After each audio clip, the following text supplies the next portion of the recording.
Hello everyone, this side doctor S K Singh. I have done my MBBS from Maulana Azad medical college. ये जो NEET 2024 का result का scam है, अभी तक क्या क्या चीज़ें हुई हैं उसके बारे में हम बात करेंगे और इसका इन सारी चीज़ों का क्या इम्पैक्ट पड़ने वाला है।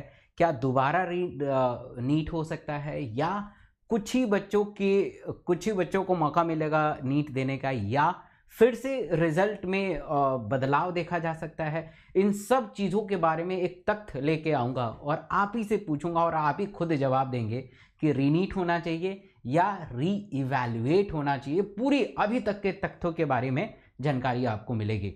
तो अभी आपने देखा कि 8 जून को यानी कल 8 जून को यानी कल एक मीटिंग हुई और मीटिंग में नीट 2024 का आप देख रहे हैं। नीट 2024 में जो हेर फेर हुई थे उसको हाईलाइट किया गया था through the minister of education, right.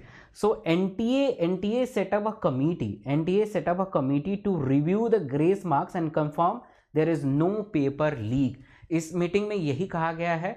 बहुत सारे मतलब तोड़ मोड़ के चीज़ों को बताने की कोशिश की गई थी, बट उसमें यही 2 मुद्दा है। एक तो एक कमेटी का गठन होगा जो रिव्यू, मतलब जो ग्रेस मार्क्स मिले हैं 1600 बच्चों के करीब, तो उनको किस क्राइटेरिया पे मिले हैं और 1600 बच्चों ही इफेक्ट उससे हुए हैं, जहाँ तक इस कमेटी का कहना है, जहाँ तक ये मिनिस्ट्री ऑफ एजुकेशन का कहना है कि 16 से ही बच्चे इफेक्ट हुए हैं और करीब 6 सेंटर पे ही बच्चे इफेक्ट हुए हैं। तो एक कमेटी बनाई जाएगी और कमेटी के द्वारा उन 6 सेंटर को इवैल्यूएट करके फिर एक कमेटी तय करेगी कि फिर से रिनीट होगा या उन बच्चों को फिर से रिजल्ट में तब्दील किया जाएगा। So NTA director announce that if the grievance redressal committee recommended the re examination for the NEET UG 2024 it will be organize. मतलब वो कमिटी अब डिसाइड करेगी।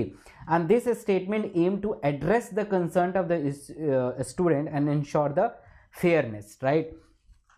एनटीए डिक्लाइन कर रही है कि पेपर लीक नहीं हुआ है। आप अगर देखेंगे तो यहाँ पे देखिए NTA decline the paper leak हुआ है। बट अगर मैं आपको यहाँ लेके चलूँ, आपको कुछ यहाँ लेके चलूँ, तो आपको पता चलेगा कि पेपर लीक हुआ है ना। पेपर लीक हुआ है। आपको मैं 2-3 चीज़ें दिखा रहा हूँ, ठीक है, 2-3 चीज़ें दिखा रहा हूँ। अच्छा, इसमें क्या है कि दिल्ली हाई कोर्ट ने भी एक नोटिस जारी किया है जस्टिस दिनेश कुमार शर्मा के द्वारा, है ना। और 17 साल की एक बच्ची है श्रेयांशी ठाकुर ने इस पूरे विवाद को उजागर किया है और खासकर जो मतलब स्कोर मार्क्स दिए गए हैं, जो ग्रेस मार्क्स दिए गए हैं, उसके बारे में भी दिल्ली हाई कोर्ट में केस चल रहा है अभी, है ना। ये भी हमारा बिल्कुल जो है कलकत्ता हाई कोर्ट का बयान आ चुका था। आपने देखा है कलकत्ता हाई कोर्ट का भी बयान आया हुआ है। मैं आपको कलकत्ता हाई कोर्ट का बयान दिखा रहा हूँ। ये देखिए, कलकत्ता हाई कोर्ट के द्वारा भी जजमेंट आ चुका है, ठीक है। और यहाँ पे भी एक बच्चा है तन्मय, उसने भी एनटीए को मतलब नोटिस भेजा है कोर्ट के द्वारा। तो कोर्ट में बहुत सारे कोर्ट में इशू चल रहा है। कलकत्ता कोर्ट के द्वारा नोटिस, प्रॉपर नोटिस जारी किया गया है ना। पीआईएल भरा गया है। दिल्ली में पीआईएल हुआ है, राजस्थान में हुआ है। इसके अलावा और भी चीज़ें हैं। जैसे इस कलकत्ता हाई कोर्ट ने ये कहा है कि काउंसलिंग वगैरह बिल्कुल रुक जाना चाहिए जब तक ये पूरा का पूरा चीज़ क्लियर ना हो। बट मीटिंग के अकॉर्डिंग ये किया है कि हम काउंसलिंग को आगे बढ़ाएंगे। ये बहुत बड़ी बात है। दूसरा चीज़ ये भी कहा गया है कि जो हमारे इंडियन मेडिकल एसोसिएशन है ना, इंडियन मेडिकल एसोसिएशन है, इन्होंने बिल्कुल ये बहुत सारे मुद्दे को उठाए हैं कि 720 आउट ऑफ 720 ऐसे कैसे आ सकते हैं, इतने सारे बच्चों के 718 कैसे आ सकते हैं, 719 कैसे आ सकते हैं। तो सारा ये एड्रेस हुआ है और अभी पीएमओ को चिट्ठी गई है ना। ये सारे national health minister, state health minister, सबको गया है। तो ये बहुत बड़ा अब चीज़ें आगे बढ़ रही हैं, है ना। चीज़ें आगे बढ़ रही हैं और एक ऊपर लेवल की चीज़ें जा रही हैं। तो इन सब चीज़ों में क्या हो सकता है अगर इस समरी अभी लेटेस्ट अगर न्यूज़ इस पे बात करें, लेटेस्ट न्यूज़ पे अकॉर्डिंग इन्होंने ये बोला है कि 16 से स्टूडेंट अफेक्टेड हैं और 6 सेंटर ही इससे अफेक्टेड है, ठीक है। 6 सेंटर अफेक्टेड है। इस पे कमेटी बनाई जाएगी और कमेटी डिसाइड करेगी। तो अब क्या पॉसिबिलिटी है उसके बारे में थोड़ा हम आपको जानकारी देना चाहते हैं, है ना। इसके अकॉर्डिंग क्या पॉसिबिलिटी दिखाई जा सकती है। पहला रीनीट के अगर बारे में बात करें, रीनीट के बारे में बात करें तो रीनीट होने की पॉसिबिलिटी कितनी ज़्यादा है। अकॉर्डिंग टू एनटीए कह रही है कि 1600 बच्चे ही रीनीट दे सकते हैं। अभी कंफर्मेशन नहीं है, कंफर्म जैसे ही आएगा इस चैनल पे आपको बताया जाएगा, बट ऐसा लग रहा है कि 1600 बच्चों के लिए ही रीनीट हो सकता है।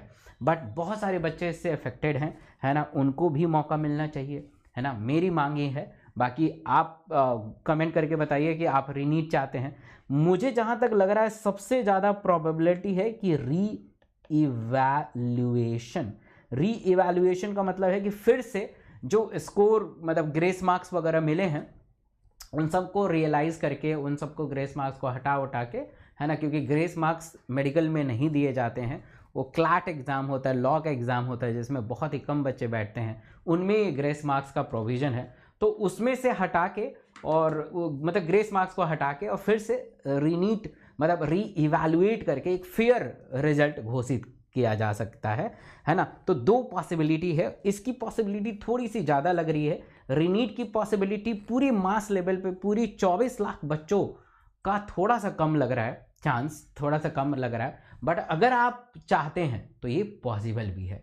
इसके लिए मैंने हमेशा से यही बताया है कि बेटा कोर्ट में केस फाइल करना पड़ेगा, आरटीआई से काम नहीं चलेगा, प्रोटेस्ट करना पड़ेगा, है ना, सड़क पर उतरना पड़ेगा। आपकी बात अब देख रहे हैं कि हम सब बहुत सारे लोग मतलब यूट्यूब पे बड़े बड़े लोग इस पे वीडियो बना रहे हैं, तो इसका इम्पैक्ट कितना ज़्यादा हो गया है कि आज का माहौल इतना है कि हर पार्टी के नेता इस पे बोल रहे हैं, बात कर रहे हैं, है ना, और फिर से रीनीट करने की मांग कर रहे हैं। अब ये पूरे न्यूज़ चैनल में आ चुका है, हर जगह अभी आ चुका है। तो ये हमारा एक बहुत बड़ा एक ग्रेट इनिशिएटिव है, तो आप सबका साथ होना चाहिए और हम बहुत ही जल्दी अब प्रोटेस्ट में आपको नज़र आएंगे।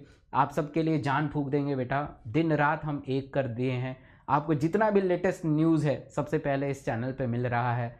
मतलब मैं इस समय ऐसा है कि सही से सो नहीं पा रहा हूँ, सही से जग नहीं पा रहा हूँ। मैं चाहता हूँ कि आपको सबसे राइट इन्फॉर्मेशन मिले, आपके लिए मैं खड़ा रहूँ, क्योंकि अल्टीमेटली आपने बहुत मेहनत किया है, पूरे साल मेहनत किया है, 1-2 साल लगाया है ना। अल्टीमेटली ये आपके फ्यूचर की बात है, तो थोड़ा बहुत 2-4-10 दिन अगर हम फाइट कर दें तो शायद आपकी फ्यूचर बेहतर हो जाए।